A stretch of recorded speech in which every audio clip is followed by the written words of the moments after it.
খবর সারা রাজ্যের মানুষ জেনে গেছে। তাই কিছু তৃণমূল আজকে প্রাচীরের উপরে দাঁড়িয়ে বসে আছে ভারতীয় জনতা পার্টির পতাকাটাকে ধরার জন্য। আমি আপনাদের আশ্বস্ত করতে চাই, 2021 সালে যেভাবে বিজেপিতে ঝাঁপ দিয়েছিল, 2026-এ আর ঝাঁপ দেওয়া যাবে না।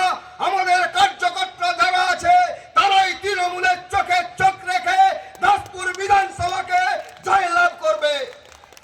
প্রার্থী আমাদের পদ্মফুল, প্রার্থী আমাদের পদ্মফুল। 294টা বিধানসভা সিটে চাই। এই নির্বাচনে লক্ষ্মীর ভান্ডার পাওয়া মায়েরা ভারতীয় জনতা পার্টিকে যেমন ভোট দেবেন, এখনো লক্ষ্মীর ভান্ডার পাওয়া মায়েরা আছেন যারা জোড়া ফুলে ভোট দিতে যাবেন। আমি সেই সমস্ত পরিবারের স্বামীদেরকে বলছি, ওই মায়েদেরকে ঘরে বন্দি রেখে দেবেন। ভোটটা দিতে হবে পদ্ম ফুলে, জোড়া ফুলে নয়। তাই আমি সবাইকে বলবো, নির্বাচন আর কয়েক মাস বাকি আছে। সেই নির্বাচনে ভারতীয় জনতা পার্টি জয়লাভ করছে। বুথে বুথে তৃণমূলের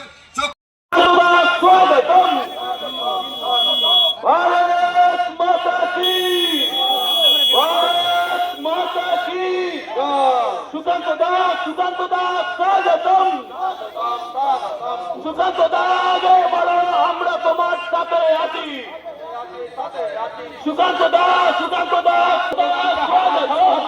যারা বাজনা ভাগ নিয়ে আপনারা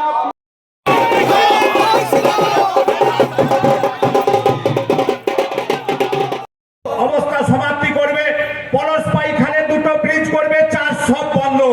এরপরে বলবো, গ্যাসে যে এই সরকার ট্যাক্স নেয়, বিদ্যুতে যে ভারতবর্ষের সবচেয়ে বেশি বিদ্যুৎ বিল এই সরকার নেয়।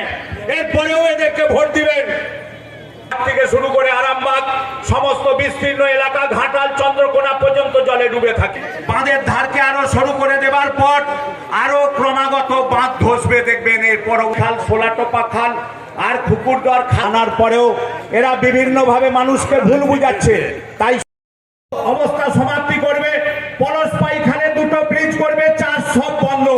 এরপরে বলবো, গ্যাসে যে এই সরকার ট্যাক্স নেয়, বিদ্যুতে যে ভারতবর্ষের সবচেয়ে বেশি বিদ্যুৎ বিল এই সরকার নেয়। এরপরেও এদেরকে ভোট দিবেন। থেকে শুরু করে আরামবাগ সমস্ত বিস্তীর্ণ এলাকা, ঘাটাল চন্দ্রকোনা পর্যন্ত জলে ডুবে থাকে। বাঁধের ধারকে আরো সরু করে দেবার পর আরো ক্রমাগত বাঁধ ধসবে দেখবেন। এরপরও খাল, সোলাটোপা খাল আর খুকুরদর খানার পরেও এরা বিভিন্ন ভাবে মানুষকে ভুল বুঝাচ্ছে।